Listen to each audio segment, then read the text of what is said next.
Hello everybody and welcome along to One Hub Racing. This is the fourth round of the GOAT Championship. Last week we went to Imola, the week before we went to Japan, but this week we head to the Qatar Grand Prix and with a strategy that no one would have expected, apart from the one who gave it, of course. My name is Jess Bourne. Joining me once again is Jamie. Jamie, how are you doing tonight? Very good, yeah. I was looking forward to this. Should be some good racing. And yeah, we'll get underway very shortly. It should be an exciting one. Yes, of course. If you don't know what the GOAT Championship is, basically points are given for every lap that they complete, and if you're first across the line, you get the maximum points, and so on and so forth. So it's not about if you cross the line first at the end of the race. If you're consistently in first or second place for the majority of the race, then you're more than likely going to get more points. Plus, you get 5 points for pole and 5 points for fastest lap. Qatar, such a unique circuit, was made for motorcycles. First used in Formula 1 back in 2021, was back on the calendar in 2023, and it has a lot of corners designed for motorcycles, and it's a high downforce circuit, pretty much designed for people that like high downforce. But it's going to be a lot harder, especially with on this game. You have to be a lot smoother with your driving style compared to what we've seen in F1 23 and F1 24. Yeah, it should be an interesting one for tyre wear. And see, you're going to run high wings one day. Only will be able to take an opportunity into turn one, long DRS straight. So yeah, it's going to make tactics in the mid part of lap very interesting because it's so difficult to overtake around there, and it may be a good chance to use your catch-ups. Obviously, last week we had Callum absolutely dominate last week. He was only 1 point off perfection, and he's looking really strong in the actual championship. Yes, and I have to say, Callum looking the favourite to win the overall championship. And there's always been some banter in the GOAT chat about whether we should give Callum the track and the strategy at the same time as everybody else. But everyone is there to win, and of course, Callum, I think, is giving us a true indication that if he does sign up to season 27. Then he's more than likely going to be very, very quick. But we're about to get going then. One-shot qualifying awaits our drivers. J. Cole has picked the strategy and the track for this evening as we are riding on board with Lukey, who is in the Kick Sauber, a car where we saw Nico Hulkenberg get third place in the real-life Grand Prix. Heading towards T1 then, chucks the car in, fourth gear. And, he's run a little bit wide, so I won't be surprised if he's in validation. So let's go on board with the man who picked this track. He's in Mercedes this week of J. Cole. Of course, re-signed up to One Hub Racing after a season off. He is signed up for season 27. More information about that can be found on SimGrid. He quicks the car in towards the very tight hairpin of start of sector 2. He manages it very well so far. He is a race winner around this circuit. The first time we ever raced around this circuit in season 23, he won at the race there. So he's one of those drivers who absolutely loves this circuit. Of course, we're coming here in season 27, so it's going to be a little bit of a nice warm-up for them. Now, this is my favourite part of the circuit coming up. It is a triple right-hander where you can go flat out in 7th gear. And you've got to be very precise on the turn-in, because if you're not, that's where you're going to run right and invalidate. A slight lift into 6th gear in the final part of the triple right-hander. And as you head towards the final corner, he's using quite a bit of VRS, so I won't be surprised if he runs out of deployment to cross the line. Short shifts very quickly, go up to the line, and it is Callum that gets pole position. J. Cole is in third, but J. Cole must have made a mistake in the final set because it looked like it was going to be J. Cole for most of it, but Callum seemed to be more consistent. And look at the gaps, Jamie. Yeah, very tight. Yeah, he was leading up to a midpoint lap there, and yeah, look at that. Well, last two races we had the pole for 9 tenths between first and second. Now we've got the whole field set for half second. So obviously this track, it's a bit. Drivers a bit more. It's a bit easier to drive maybe for these guys. Not so much for me. These guys find it a bit easier to drive, and it's so much more competitive. And it should be a exciting race. Callum on pole again, so it's yet another 5 points. But look at that. Jacob's only a 10th back in third in the grid. Very impressive. That, honestly, I have to say, is I wasn't expecting Qatar to be that close in terms of lap time, so I'm very impressed with all the drivers. I will expect, as long as people don't make mistakes, it to be a very close one throughout the majority of this. Now, as the drivers pick the strategy each round, it's someone's turn, they're not restricted to what tyres they pick on. Well, for each track, of course, we have a dry race to make it fair, but they can use the inters if they want to on a dry track. And J. Cole's decided to use inters for 2 laps, 3 laps, lap 6 to lap 8. So that is going to be interesting because we know the tyres can overheat if you're running on a wet tyre dry track challenge. We thought that we were going to see this when Mark picks a track, but J. Cole's done it a few tracks too early, which is always great to see. I can't wait to see the middle half of the race where they have to go on the tyre which is not suited to the track. Yeah, and it's probably the worst track for that because of the high-speed corners, not really straight to cool tyres down.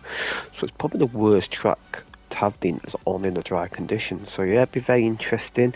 The only thing that could have made it worse if it was actually, the thing is, it's a night race, so the track wouldn't be as was in a sunlight race, but still, it's going to be very difficult for them guys. And I think we'll see a few offs in. I think the majority of our flashbacks will be used in that inter stage of the race.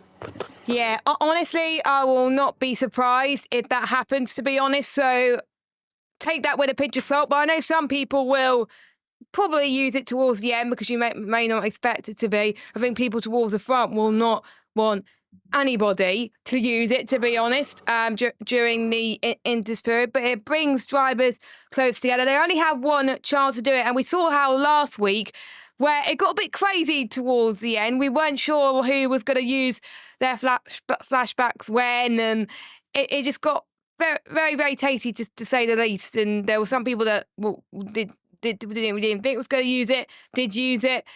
They can't really tell on who's going to use it at any point, which is what we like about this GOAT Championship. Yeah, definitely. We're quite unaware who uses it. Sometimes it's obvious who does use it, but sometimes it's not. I know it says Imola a few weeks ago, we used about 4 times on the last lap. So we may get the same here again.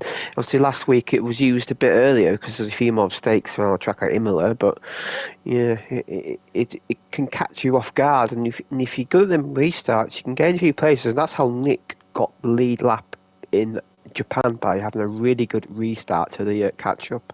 That's how Nick led that single lap in Japan.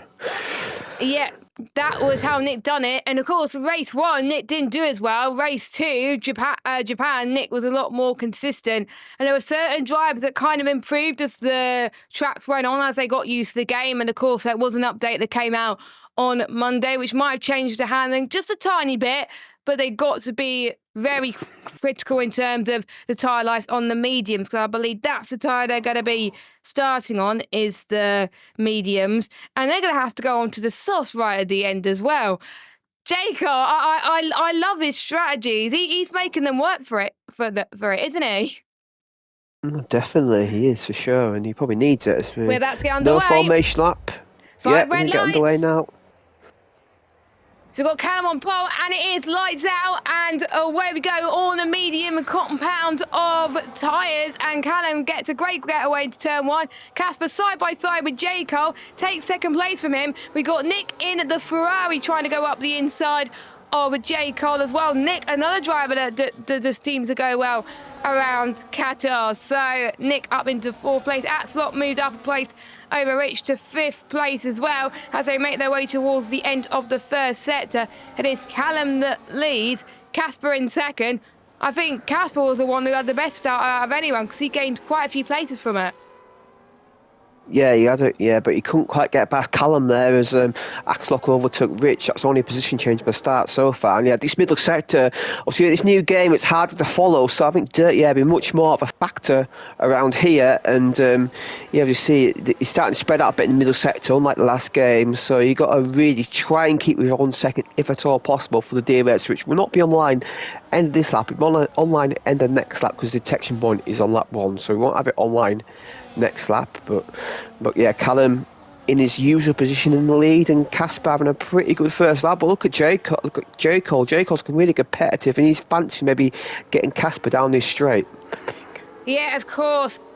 Are they going to compromise high downforce for straight line speed? If I were them, to compromise a bit of straight line speed for higher downforce, but we know with some people who are good at low downforce tracks, they may want to have a balance between the two. And of course, when they go onto the intermediate tyres, they will probably want a bit of high downforce. A lot of drivers have picked their setups right towards the back end of the last couple of hours. But of course, J. Cole did not announce this until this afternoon. The drivers usually don't get told until the Sunday, so not that much time to prep. Even though Callum said he was practicing in Qatar GP, so he was very lucky that it was this track, of course. But we're on the DRS lap now, so the only DRS zone is towards turn number 1.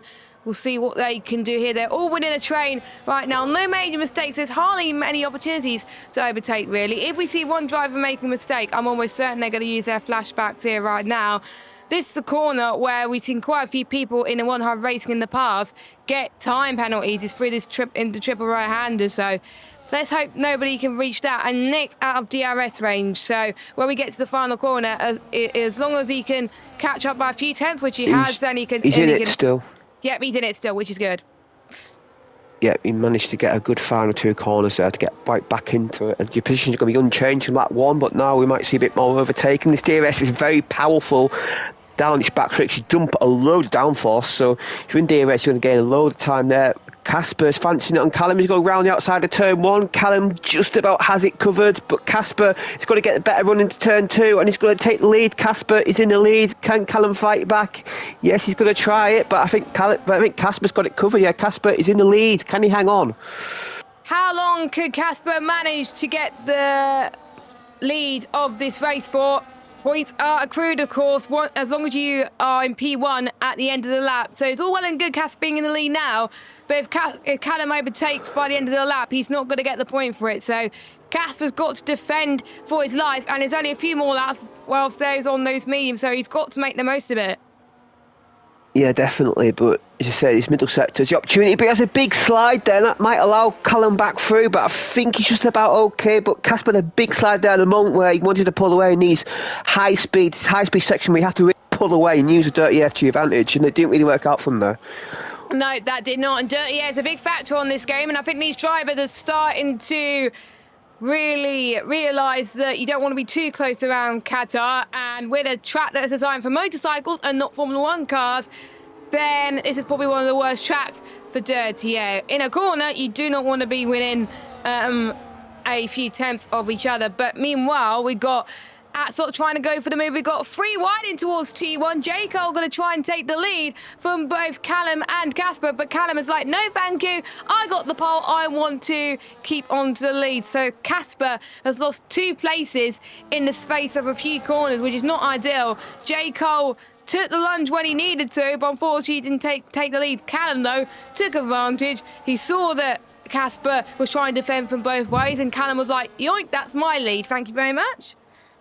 Well, that's a DRS effective play for you there. We saw it in the sprint race last season where Lando Norris basically kept his teammate in DRS to ensure that they got the 1-2, and you saw it there in the game. It's even more pronounced in the game. You saw it there where Casper was leading to coming out of the last corner, but he dropped down 3rd place just for the fact he didn't have DRS. So this is going to be really interesting, the DRS zones, how tactically you play this. Obviously in the official seasons we're banning DRS chicken, but I'm not sure if it's banned in. It's not banned in this, I don't think. There's no rules for this, so we might see a bit of DRS chicken in play. I don't think it's banned, no, in the GOAT Championship, which is great. But yes, if you are new to one-hub racing, we are starting season 27 very soon, and one of the rules is DRS chicken is not allowed. You can't effectively slow down to get the DRS, and if you notice someone doing that, drivers can report each other. So it's going to be interesting because, of course, there might be some tracks you do not want to have no DRS, but J. Cole has that to good use, benefits from the DRS, and really takes the lead off of Callum. Now, that is crucial because it's the next lap is when, well, at the end of this lap is when they're going to be pitting onto the dreaded intermediate tyres. So J. Cole's move was very crucial there, Jamie. Yeah, definitely. And I wonder if J. Cole's been practicing inters on this dry track. I wonder if that's why he's gone for it. Maybe he fancies a bit of an advantage here, because obviously he knew he was picking the track a couple of days in advance, so I wonder if Jacob did some cheeky practice on the inters and the dries. Yeah, I wonder if he has. I won't be surprised if he goes and gets the most points out of all of this. To be fair, not many people knew that they could do that. If Casper knew that you're allowed to put Inters on a dry track, then Casper would have done it when he picked the track. But it's too late now. But there's still a few more drivers to pick tracks for the GOAT Championship. So I wonder if we'll see more Inters being used. But the drivers have now got to box. No flashbacks have been used as of yet. I think we're going to see it in the next few laps. So, as Bono says, box, and the pit lane's going to be, I think, hard to find because it's a lot different compared to F1 23. So they all come in, and J. Cole gets the point for the laps led on lap 5. Yes, he does. And here we go then, intermediate tyres. No, it is not raining. It is the tyre of choice here today from J. Cole. So we're going to see the next few laps. I think Jamie, we're going to see quite a few slides for some drivers as the tyres begin to overheat as well. I wonder if the tyre pressures are probably going to be a lot different compared to a normal Qatar setup, so we'll find out. A few people will be taking it a bit cautiously, but the top 4 seem to be doing all right so far, touch wood, but we'll see how they cope within the next two laps. Yeah, the first lap might not be too bad. I've done this in the past where I've done like qualifying practice on like Inters on a dry track, and the first lap's not normally too bad. It's when the second lap comes in, when you start to get the tyre heating underway, and that's when it really is going to be difficult for them. That's when we will see the slides and the spins, and it's going to be just about 3 laps of survival here for these guys, and just try and pick as many points as you can. As I believe the guys at the back are struggling a little bit. I think Nick's struggling a little bit, and we may see the field starting to spread out a little bit here, and then that's when we'll get the flashbacks called, I think. But yeah, the front couple of guys seem comfortable with this, and I think Axelot's maybe struggling a bit more, but yeah. The front 2 starting to pull away, actually. Yeah, the front 2. You can tell that Callum is used to this as well, and Casper, unfortunately, is out of DRS. Same with Axelot and Nick, as I think we are going to start to... Yeah, we've got a flashback being used, and I'm not surprised, but we don't know by who. Yeah, right at the detection point as well. Not a huge surprise there. Right at the DRS detection point coming up. So now everyone will have DRS down his back straight. We may see some interesting. Turn 1's going to be interesting because obviously you're going to have to be a bit slower into turn 1 than you normally are.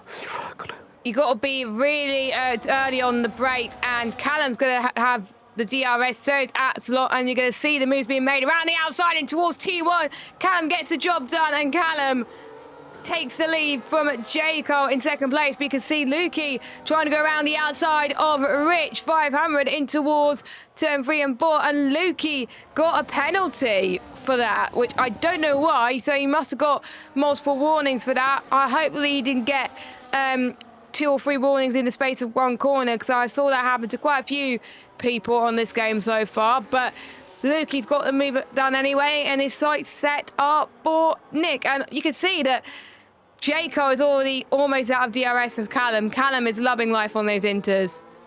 Yeah, Callum. J. Cole may have paid a bit of a disaster show here because Callum looks really, by far, the most comfortable driver. As we saw Lukey with a bit of a slide there. Lukey struggling for tyre temperature, and he managed to hold on to his 6th place just about. But yeah, he's starting to see the overheating come into play now. Obviously, that pause would have helped a little bit, but it's all corners, this track, apart from the pit straight, so there's no respite for these tyres at all apart from the pit straight, so it's going to be very difficult. As Casper's the second guy to pick a time penalty, not a huge factor in this because we do the points on the positions you're running, so not a huge issue at the moment. But you do get minus points if you get a penalty, so if you get 3 seconds of penalties, you get minus 3 points.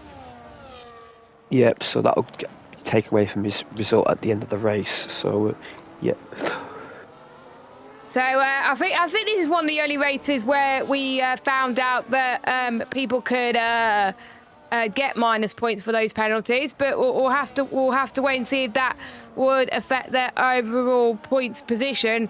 So it is Callum that leads, J. Cole in second place. I'm going to keep an eye. Oh no, wrong button. I'm going to keep an eye on the ERS levels of the front 2, and it is around about 51%.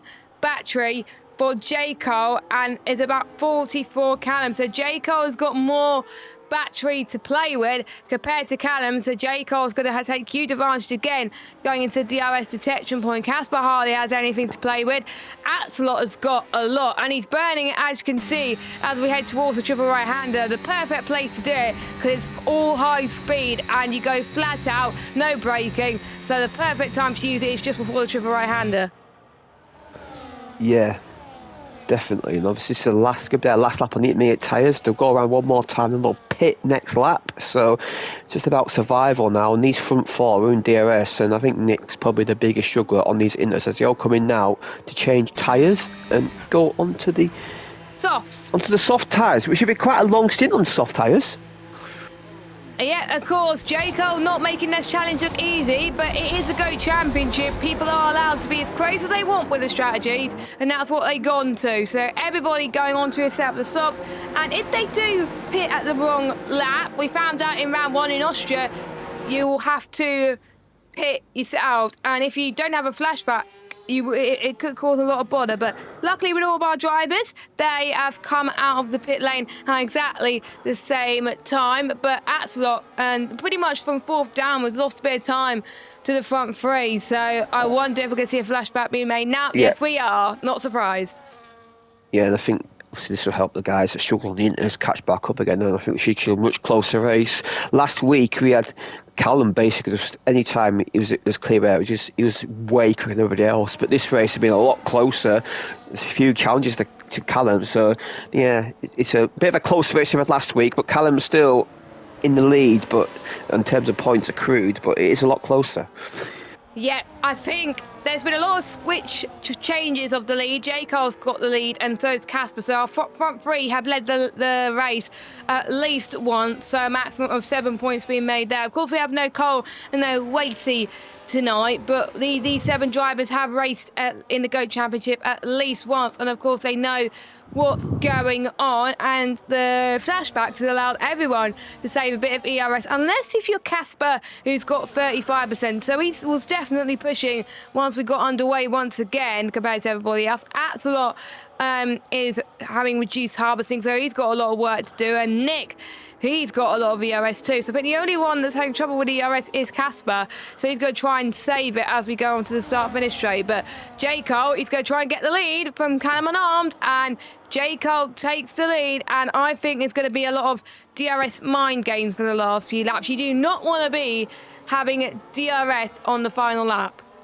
No DRS on the final lap, sorry. No, you don't, but also you want to try and lead as many laps as possible, so it's going to be interesting how J. Cole plays this. Will he just try and milk the points as much as he can, or will Callum could just swap every lap? It's no bother for him because he's in a good position, but J. Cole want to lead as many laps as possible. I think J. Cole will try and get the pack involved. Maybe J. Cole may back off a little bit here in the middle sector and allow like Casper and Axe to catch up, but doing that can come at a bit of a risk because we did see earlier on that 2 or 3 cars can get past, so it's difficult position for the leader to be in at the moment. What do you do if you're in J. Cole's position? Would you just go for it? Well, I think I was in a similar position in the sprint race last season in P2 when I was fighting for the win. And sometimes you got to pick your battles. There might be some times where you just let the leader through, and you just make sure you save the ERS. Because I think the ERS is just important. DRS is obviously not as powerful compared to the last game, but around here, DRS seems to be, I think, more powerful than other tracks. So you just got to manage your ERS perfectly. Maybe realise that in a normal race, always a bit of contact made between the two of them, side by side, but go around the outside goes Callum on Arms. J. Cole cuts back to the inside line. Who's going to get the lead in and towards turn 5? We'll have to wait and see. It's going to be a tough corner to do so. Casper can take advantage of it, but it's Callum on Arms at least. But in a normal race like this, you want to be leading the most laps possible, but in a normal league race, you want to be just stuck behind P1 for as long as you can and pick your battles, or maybe just DRS each other so no one else could have a snip of you towards the end of the race, because you got to worry. You want to only worry about the guy in front of you, not the guys behind you. And if you're the guy chasing, you got to worry about both things. So it's going to be interesting to see what happens. But in this race, where points count for every lap, Callum probably is glad that he's leading this lap, to be honest, but he knows he's going to be passed by J. Cole in the next lap, unless J. Cole can wait for a little bit. Yeah, but I think we go for it because obviously you've also got the also another thing with this game. If you follow cars, you get more tyre wear, and with this stint, as Luke picks up another penalty, it's going to really kill you in the middle sector. So you want to try and get clear air as much as you can. As Jake Cole's can get opportunities, 4 attempts back. That should be an easy uptake with DRS. How powerful DRS around here, and look at that. Look how easy he got past there. Jake Cole's back in lead, and Casper can go for second place, and he gets the move done. So Casper is up into P2. Yes, Callum thought that he was defending for P1. He was defending for P2 as well, but don't forget Casper does have that penalty, but I think they will cross the line with those penalties applied, and I think Casper absolutely loved that, and Callum probably a bit gutted about that, but I think on the last lap he was leading anyway, so he's going to get the points for it. So he's going to get DRS this time around, so he will try and get the lead anyway, but I think he just had a disadvantage of no DRS, whereas Jaco and Casper did. Axelot though, I think he was just being a little bit patient. He's got to be careful though. He's almost out of DRS to the rest of the field, and that's not going to help the likes of Nick, Lukey and Rich, who are very close together there as well. I'm impressed with Rich in this GOAT Championship. Of course, just missed out on the driver's title in P2, and I'm almost certain he's going to be in the tier with those lot as well. And I'm interested to see how the rivalries are going to take hold between these 7 in particular as we head into the main season 27. Sign-ups are open, but I can almost certainly see Rich in a similar tier to these guys. Flashback. You've got to catch your flashback in play now. Well, where will this get going again? Because you're going to get going on the pit straight, I believe. So this will be rather interesting. Who can get the jump here? J. Cole should lead the lap, and Callum's got a great run on Casper there, but I think J. Cole will cross line in first place. Indeed, he will. So he's going to try and Casper's going to try and take the lead in towards T1, but they've got right on the gearbox, and there's a certain point in the flashback, so you can't overtake until a certain point. So that's probably what these drivers are doing right now. Axel up the inside of Callum Unarmed, and Callum Unarmed is being swamped right now by a Red Bull as Nick has had a moment. Let's hope he has not got any Callum's at the moment as well. Callum's had a moment as well, so for Callum and Nick's sake, they're hoping they've got some flashback left, because otherwise they're going to be in a spot of bother. Or they might do what we saw last week, where maybe one driver could help them out a little bit and benefit not just them, but the driver in need as well. But we'll see. Callum's got a penalty. That's not ideal. Well, 3 points down to his name, and yeah, I will look back at previous races, and we'll take these three points off guys in the previous races who got penalties. I will look back at the end of the stream, but yeah, Callum is going to lose a lot of points this round, and J. Cole is looking good for the race winner. And I believe Lukey and Nick must have run out of flashbacks, because they'll use it by now, surely. They use it in this detection zone coming up, so yeah, I'm pretty sure they've run out of it. But I'm almost certain there's certain drivers that have not used their flashbacks yet.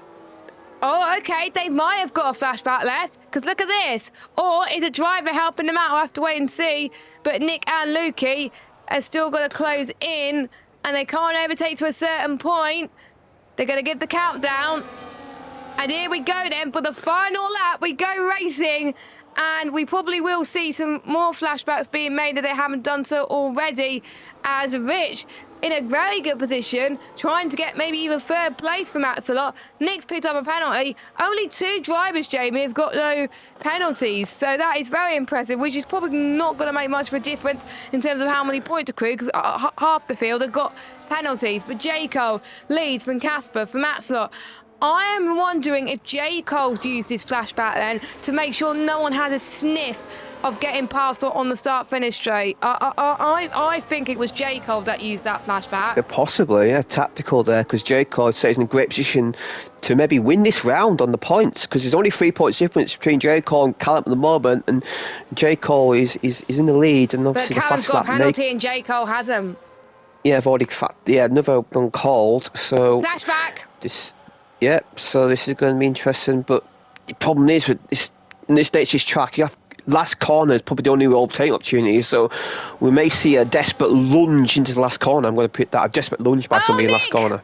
Nick's had a moment, and I think that's a dirty air coming into effect here, so that flashback did not help Nick at all. But here we go then, final corner on the final lap. I think we're going to see a photo finish here. Here we come then. Could J. Cole hold on to this win on the final lap? Yes, he can. J. Cole wins the race, but I think because he wins the last lap, he's surely won on points, no? It depends who's got the fast lap, because fastest lap, yeah. It's 1 point. I factored in the penalty for Callum already, so we'll see who gets fast lap there as J. Cole. Great race for me. I have to say, he was a lot closer than Japan. Japan was sort of Callum domination, but round here, very much not so. And them front three were quite impressive all race. But we saw Rich come strong at the end there. He had a few runs in the top four, and obviously he moved in second place because of the penalties at the end there. But you say good race there, enjoyed it, good fun. Obviously, the interest in the guys on the inters, we did see a bit of a spread in the inters, but once it went back to six again, we're all close racing yet again. I was expecting a bit more carnage from the inters, to be honest. I was quite gutted, but at least they gave it a good go and not spun, which is great to see. J. Cole got fastest lap, by the way, so he gets the extra 5 points. So he does win the round. So he does win the round. So that is your order then for the final lap. It has been a good Qatar Grand Prix. And to be fair, we've had no lobby restarts, which is great to see. Of course, we had the formation lap off, and that's probably something to consider when we go racing in season 27. But I wonder how it's going to come into effect in the last couple of rounds where we see fast drivers trying to close up to Callum and Arm, because J. Cole is, I think it's one of the only tracks that the driver that picked the track has won the round, and which shows that he has got very good tactics. So I think well-deserved victory in the round for J. Cole. But any final thoughts before we wrap up? Yeah, good race there. And obviously, as you mentioned, J. Cole is really strong on this track. It is a favourite of his, and yeah, I enjoyed that race. It was really good fun, and obviously the last round next week, so got no idea what the track is. I think Callum's still in a great position to secure the championship. You don't need that many points in the last round to secure the championship, but yeah, nice to see a different winner, and hopefully more of the same next week. Obviously, we don't know who's picking the track, we don't know what the track's going to be, but who knows what it'll be. It should be a good one, or whatever it is. Yeah, I'm not going to be here next week, but we are going to, I think we should have Mike in. Mike does know that he should be covering next week. So Mike will be in the commentary box with Jamie. Thank you so much for watching the GOAT Championship. Of course, you can catch us for Open Lobbies on Monday. I believe it will be Nick hosting again. I might be wrong, or Mike, but we will find out more information very soon. So join us for Open Lobbies at around 7:30, 8 o'clock on Monday. More information can be found on our One Hub Racing Discord.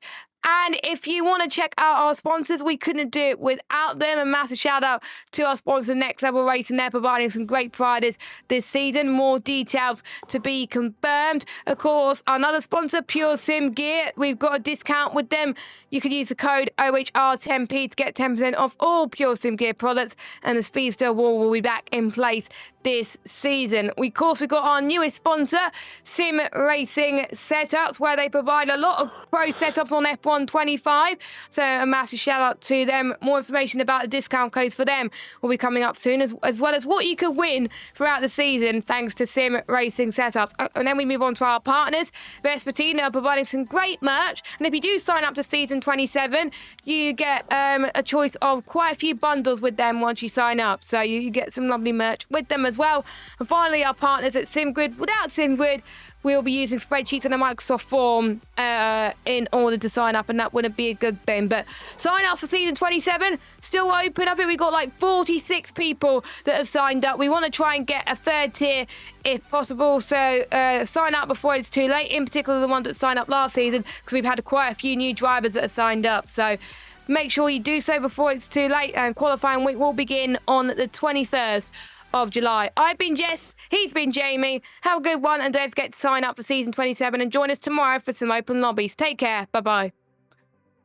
Goodbye.